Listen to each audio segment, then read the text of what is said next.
شیر کی ایک دن کی زندگی گیدڑ کی 100 سالہ زندگی سے بہتر ہے۔ دوستو، کیا آپ جانتے ہیں کہ یہ تاریخی الفاظ کس کے ہیں اور انہوں نے یہ الفاظ کس وقت کہے؟ جی ہاں دوستو، ویڈیو میں آگے بڑھنے سے پہلے آپ سے ریکویسٹ ہے کہ اگر چینل پر آپ نئے ہیں تو چینل کو سبسکرائب کریں اور ساتھ میں لگے بیل آئیکن کو پریس کریں تاکہ ہر آنے والی ویڈیو سب سے پہلے آپ تک پہنچ سکے۔ یہ تاریخی الفاظ ہیں شیر میسور اور میسور شہر کے سلطان حیدر علی کے بیٹے ٹیپو سلطان کے۔ ٹیپو سلطان 20 مئی 1750 کو سلطان حیدر علی اور ان کی اہلیہ فخر النساء کے گھر پیدا ہوئے۔ آپ کے آباء و اجداد کے بارے میں کہا جاتا ہے کہ وہ موجودہ ازبکستان میں فارس افغانستان سے ہجرت کر کے یہاں آباد ہوئے تھے۔ ٹیپو سلطان کا نام پیدائش کے وقت فتح علی رکھا گیا تھا، لیکن اکثر انہیں ٹیپو پکارتے تھے۔ ٹیپو سلطان اپنے والد کے لیے بہت خوش قسمت ثابت ہوئے اور ان کی پیدائش کے بعد حیدر علی میسور سلطنت کے سلطان بن گئے۔ ایک روایت کے مطابق ٹیپو سلطان کو شیر میسور اس لیے کہا جاتا ہے کہ ایک دن وہ اپنے دوست کے ساتھ جنگل میں شکار کرنے گئے تو ایک شیر نے ان پر حملہ کر دیا، لیکن ٹیپو سلطان نے اپنی جان کی پرواہ کیے بغیر شیر پر جوابی حملہ کیا اور شیر کو مار دیا۔ کہا جاتا ہے کہ اس کے بعد ٹیپو سلطان کو شیر میسور کہا جانے لگا۔ 1766 میں مالابار پر حملے میں اپنے والد کے ساتھ شامل تھے۔ ٹیپو سلطان نے 15 سال کی عمر میں صرف 3000 کی فوج سے مالابار پر حملہ کیا اور وہاں کے حکمران کو شکست دی۔ 1782 میں جب ان کے والد حیدر علی کا انتقال ہوا تو اس کے بعد ٹیپو سلطان اس سلطنت کے بادشاہ بن گئے۔ کہا جاتا ہے کہ ٹیپو سلطان کی تلوار کا وزن تقریباً 7 کلو سے زائد تھا۔ حکمران بننے کے بعد ٹیپو سلطان جانتا تھا کہ انگریز ان کی سلطنت کے لیے بہت بڑا خطرہ ہیں، اس لیے اس نے فوجی پیش قدمی پر توجہ رکھی اور خاص کر وہ مخصوص راکٹ کو استعمال کیا جو ان کے والد انگریزوں کے خلاف دوسری اینگلو میسور جنگ میں استعمال کر چکے تھے۔ میسورین میزائل لوہے کے کیس والے راکٹ تھے جن میں تلواریں نصب تھیں۔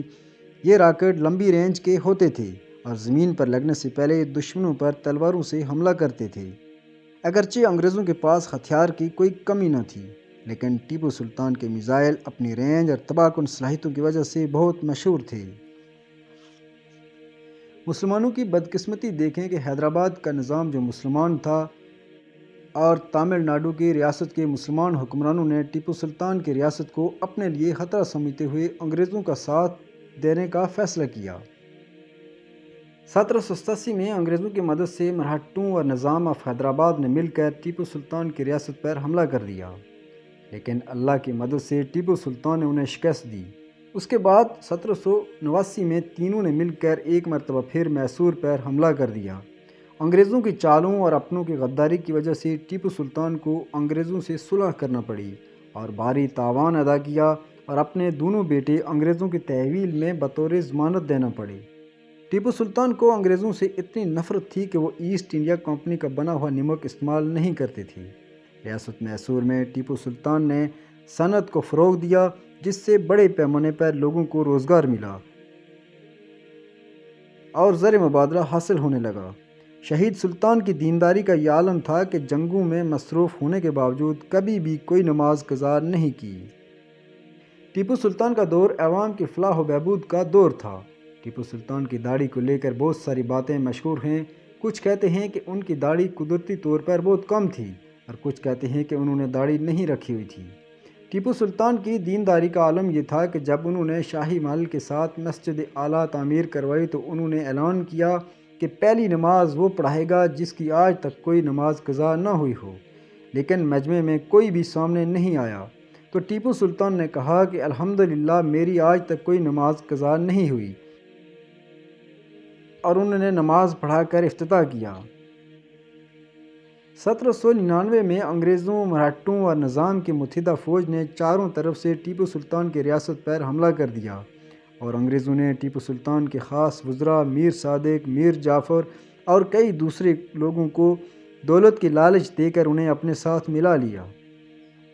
گھمسان کی جنگ شروع ہو گئی۔